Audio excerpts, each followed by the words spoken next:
दिल्ली के मतदाता जो पार्टी सबसे ज्यादा ईमानदारी से अपना राष्ट्र धर्म, अपना समाज धर्म, अपना मानव धर्म पालन करती है, उसको मजबूत करेंगे।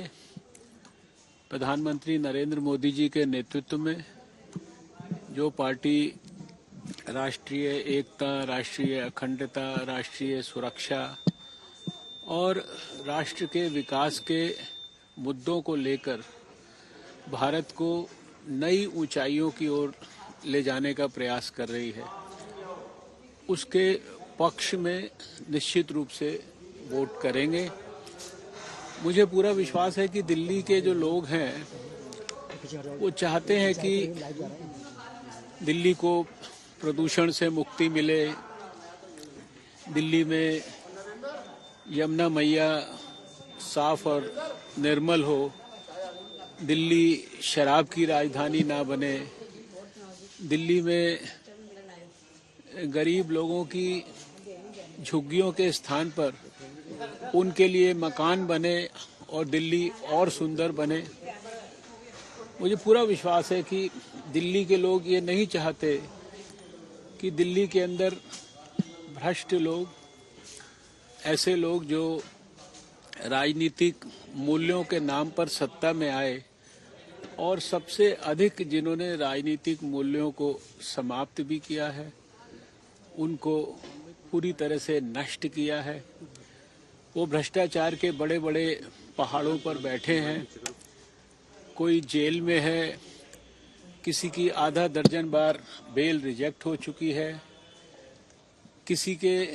साथियों के खिलाफ हजारों पेज की चार्जशीट सीबीआई के द्वारा दर्ज की जा रही है, किसी पार्टी के 49 विधायकों के ऊपर 169 भ्रष्टाचार के केस पिछले 7 साल के अंदर दर्ज हो गए हों। ये सारी बातें दिल्ली की जनता बहुत गहराई और गंभीरता से देख रही है।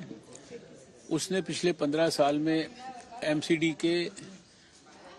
शासन में भारतीय जनता पार्टी के द्वारा किए गए अच्छे कामों को देखा है। वो दिल्ली में जब 5 साल भारतीय जनता पार्टी की सरकार थी,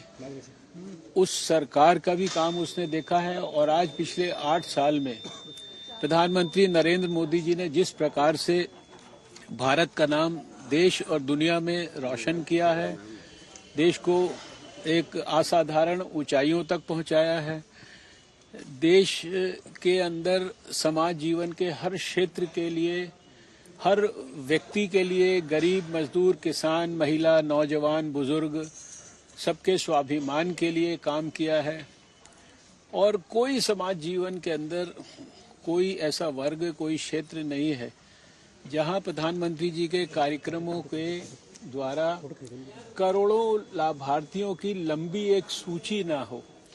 तो मैं समझता हूं कि दिल्ली की जनता बहुत समझदार है, अपने विवेक का इस्तेमाल करेगी, बड़ी संख्या में घर से बाहर निकलेगी और